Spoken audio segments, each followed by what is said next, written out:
Good morning students. वृत्तीय गति या सर्कुलर मोशन चैप्टर हम लोग पढ़ रहे थे, जिसके 2 लेक्चर हो चुके हैं।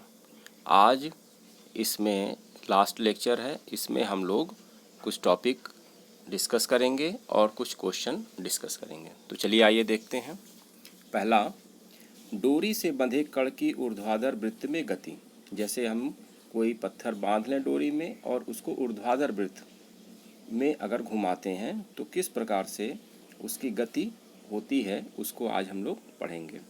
तो यहाँ पे देखिए, माना L लंबाई की भारहीन डोरी से बंधा M द्रव्यमान का एक पिंड ऊर्ध्वाधर वृत्त में गति कर रहा है तथा किसी समय पथ के बिंदु P पर जहाँ डोरी ऊर्ध्व से थीटा कोण बना रही है, इस समय पिंड पर कार्यरत बल निम्नवत है।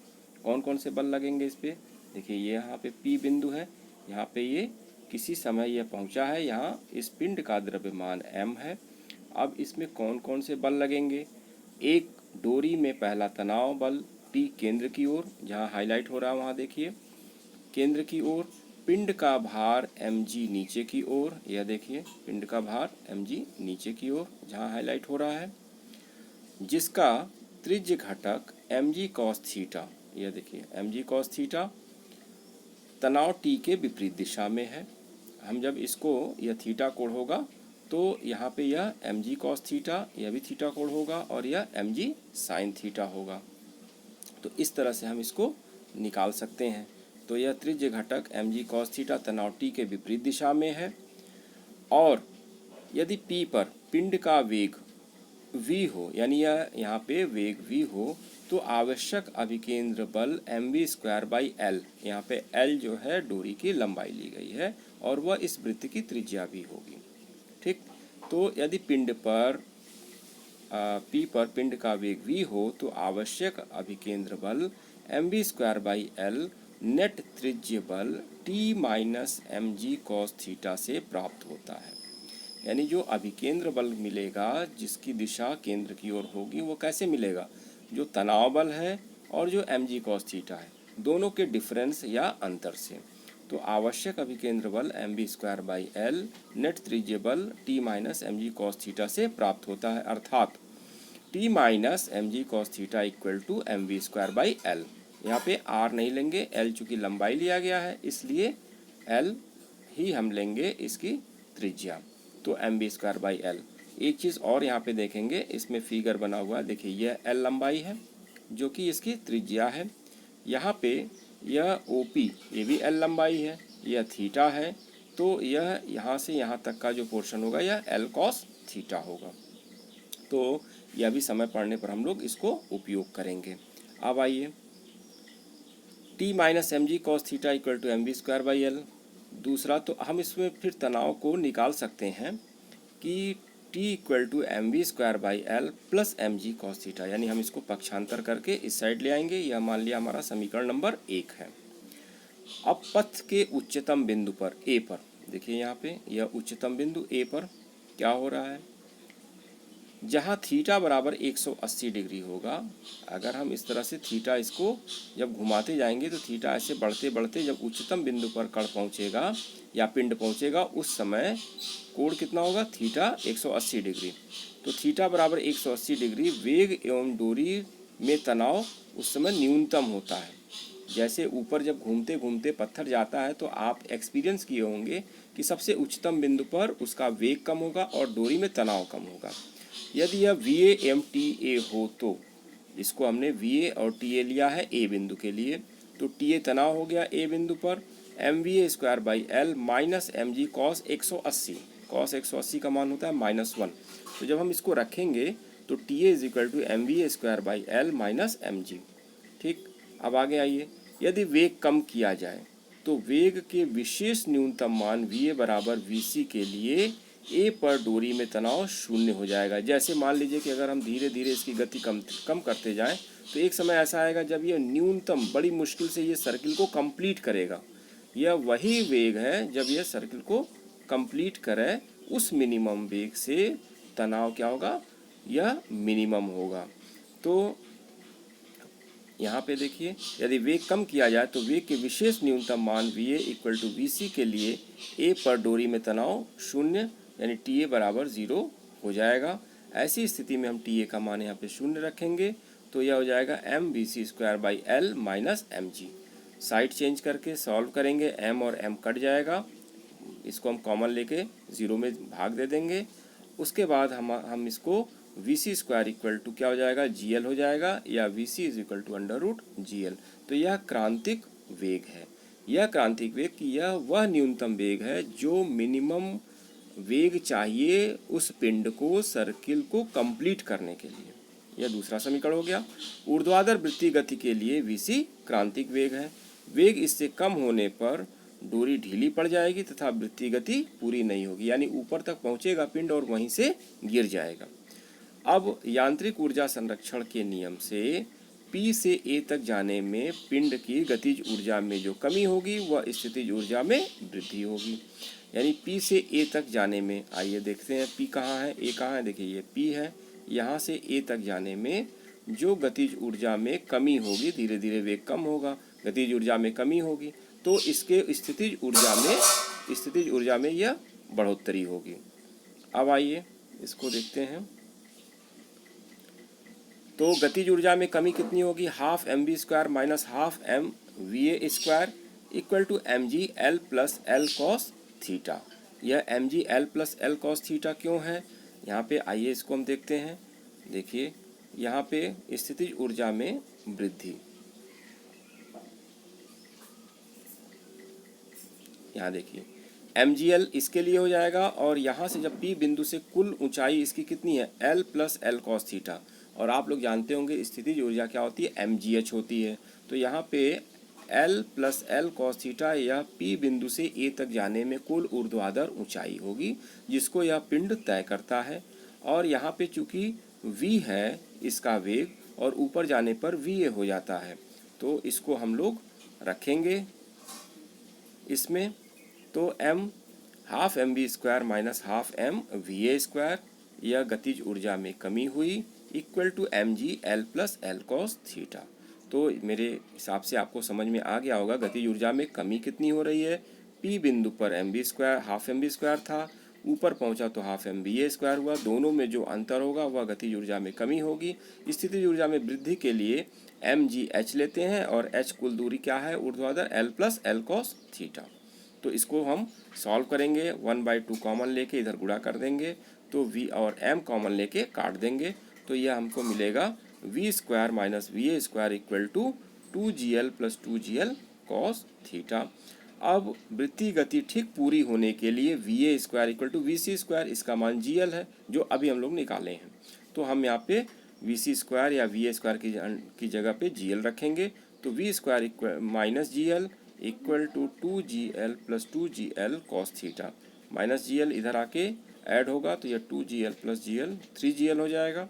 तो v equal to √3gl plus 2gl cos theta, gl common ले लेंगे तो √3 plus 2 cos theta into gl, यह समीकरण नंबर 3 हो गया। इस स्थिति में P पर डोरी में तनाव समीकरण 1 से। अब समीकरण 1 में हम इस v का मान रखेंगे। यहाँ पे आप देखिए समीकरण नंबर 1, यहाँ पे हम इस v का मान रखेंगे तो हमको वहाँ पे एक जनरल इक्वेशन मिलेगा तनाव में, और हम विभिन्न स्थितियों में हम तनाव को निकाल सकते हैं। आइए फिर इसको हम अपनी जगह पे चलते हैं। तो v² माइनस gl, इस v का मान आया √3 plus 2 cos theta into gl, इसको हमने रखा इसमें तनाव के लिए समीकरण 1 में। तो t इक्वल टू मिला हमको m/l 3 plus 2 cos theta into gl plus mg cos theta, यहाँ पे इस v का मान रखा गया है। ठीक, तो यहाँ पे फिर इसको सॉल्व करेंगे तो यह हो जाएगा 3mg plus 2mg cos theta plus mg cos theta. ठीक, तो यह हमारे पास एक समीकरण मिला कि t is equal to 3mg common ले लेंगे तो 1 प्लस cos थीटा, यह समीकरण नंबर 4 हो जाएगा। तो इसको आप लोग एक बार कॉपी पर लिख के इसको प्रैक्टिस कर लेंगे। ठीक है, तो उसके बाद हम लोग इसको आगे इससे हम लोग निकालते हैं। एक बार आप पुनः देख लीजिए जिससे कि इसमें कोई परेशानी कोई डाउट ना हो। जब हम यहाँ पे इसका मान रखेंगे M B square by L में वी स्क्वायर का मान रखेंगे 3+2 cos theta into G L. तो जब ये ब्रैकेट में एम बाई एल अंदर गुणा होगा तो एल से एल कट जाएगा, बचेगा एम इंटू जी और 3। तो 3 से जब गुणा होगा एम जी का तो मिल गया 3mg और 2 कॉस थीटा हुआ इंटू एल इंटू एम। तो यहाँ पे एल से एल कट गया तो क्या बचा यहाँ पे 3mg plus 2mg cos theta और प्लस mg कॉस थीटा पहले से है तो mg कॉस थीटा और प्लस 2mg कॉस थीटा यह मिला के 3mg कॉस थीटा हो गया। 3mg कॉमन ले लेंगे तो बचेगा ब्रैकेट के अंदर 1 प्लस कॉस थीटा। अब विशेष स्थितियां, अब इस समीकरण से हम किसी भी स्थिति में थीटा का मान रख के तनाव बल और वेग निकाल सकते हैं। तो विशेष स्थितियां में पिंड द्वारा उच्चतम बिंदु ए को ठीक पार करने की स्थिति में निम्नतम बिंदु बी पर थीटा इज इक्वल टू 0 तो वेग v बी पॉइंट पर 3+2 कॉस 0 इंटू जी एल यह हो जाएगा 5gl अंडर रूट या अंडर रूट 5gl। एवं डोरी में तनाव यहाँ पे क्या रखेंगे, थीटा इक्वल टू 0 रखेंगे तो थीटा इज इक्वल टू 0 रखेंगे तो कॉस 0 का मान 1 होगा। तो यह 3mg 1 plus cos 0 equal to 6mg, यानी नीचे जो निम्नतम बिंदु है उस पर वेग अंडर रूट 5gl होगा और डोरी में तनाव 6mg होगा। यह समीकरण नंबर 5 और 6 होगा। दूसरा, डोरी की क्षैतिज अवस्था में बिंदु डी पर जब थीटा इक्वल टू 90 डिग्री हो तो V D equal to under root 3 plus 2 cos 90 into G L बराबर अंडर रूट 3gl।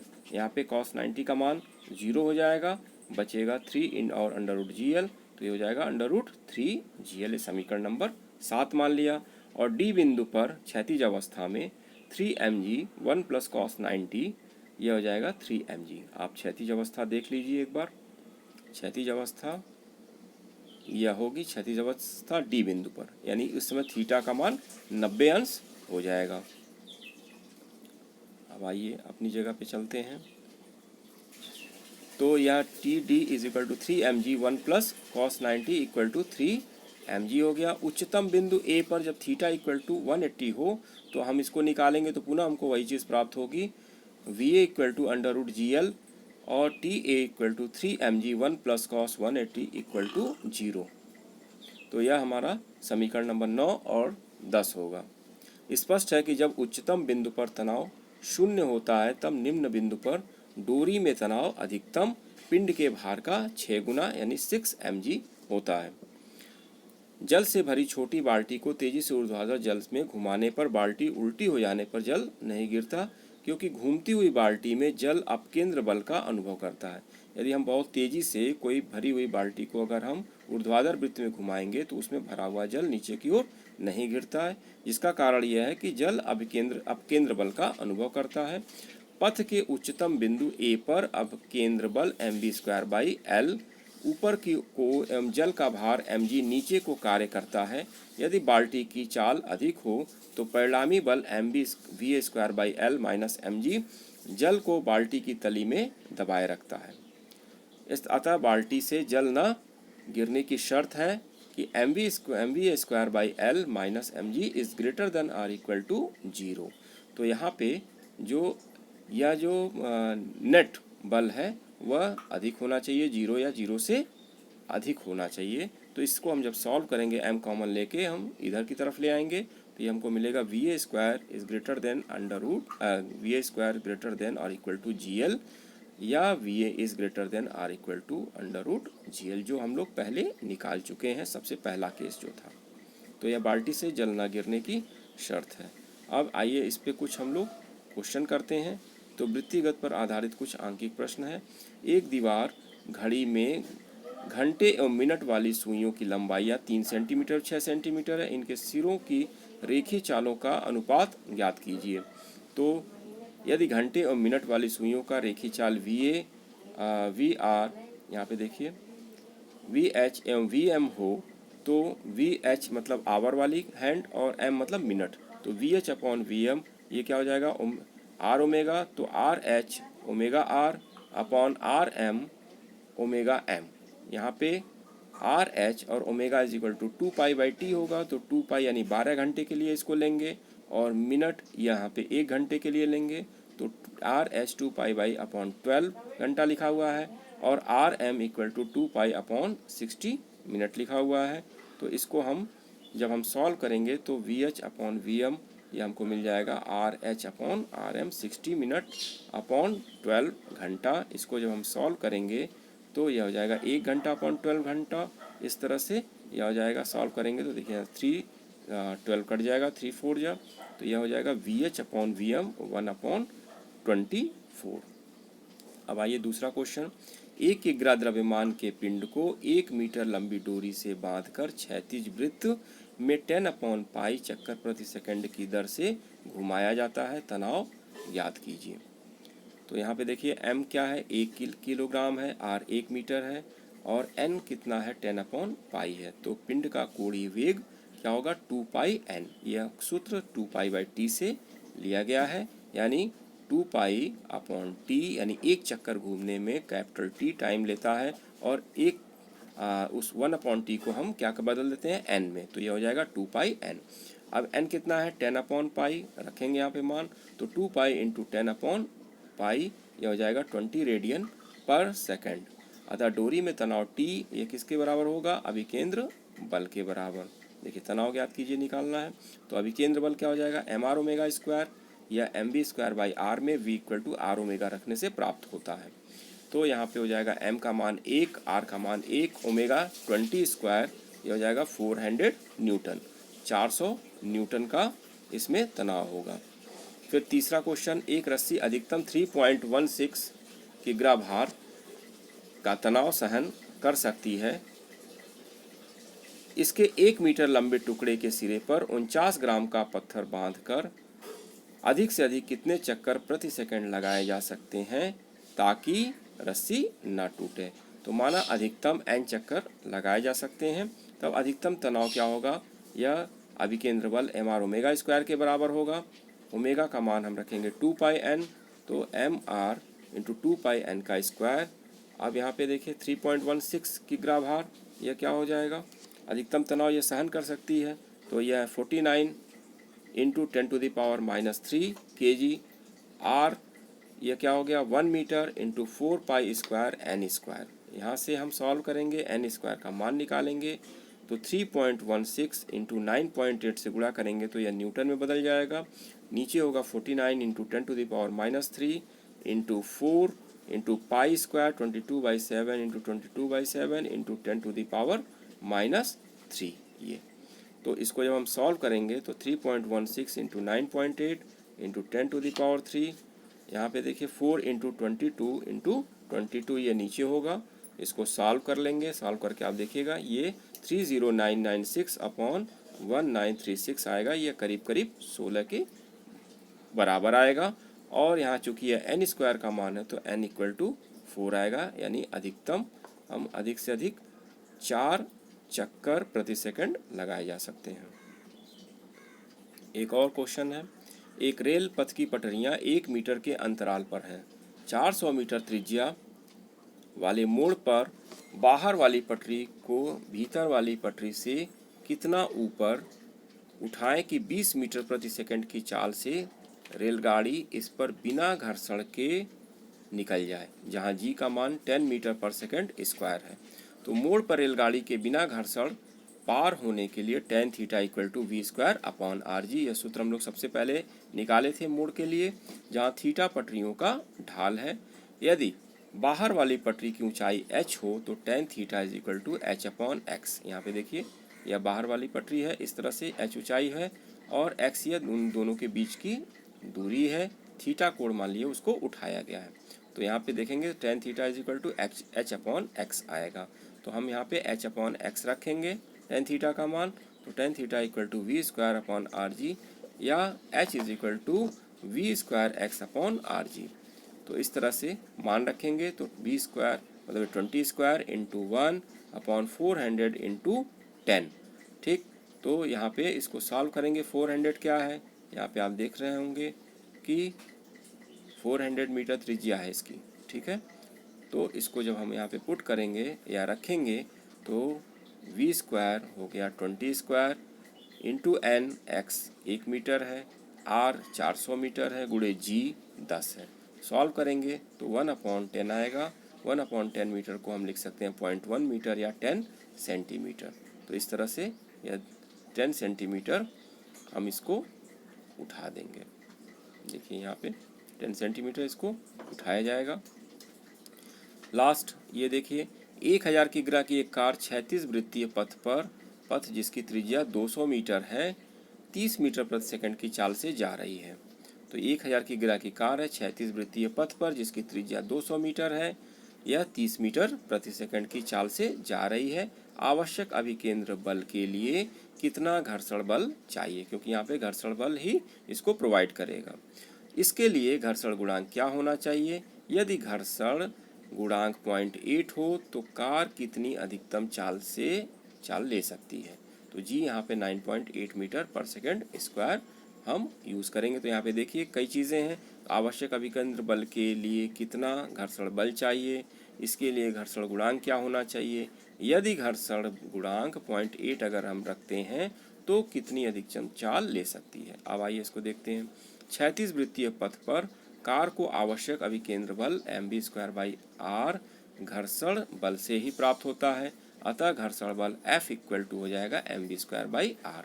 m है 1000 की ग्रा और v है 30, तो v यह 30 स्क्वायर हो गया और 200 मीटर यह है, तो r का मान हम 200 रखेंगे। तो इस तरह से F हमको मिलेगा 5 × 900 या 4500 या 4500 न्यूटन। तो यहाँ पे आप इसको एक जगह लिख लीजिएगा कि यहाँ पे देखिए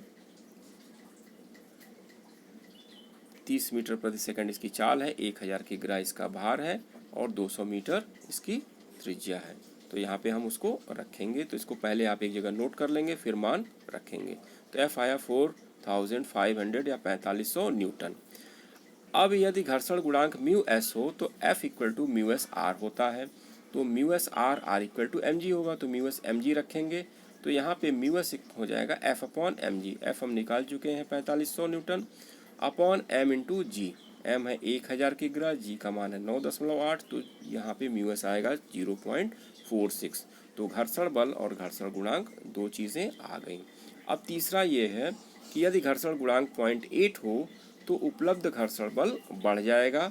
यदि इस दशा में कार की अधिकतम चाल v' हो तो mv'²/r = μ'(s)mg।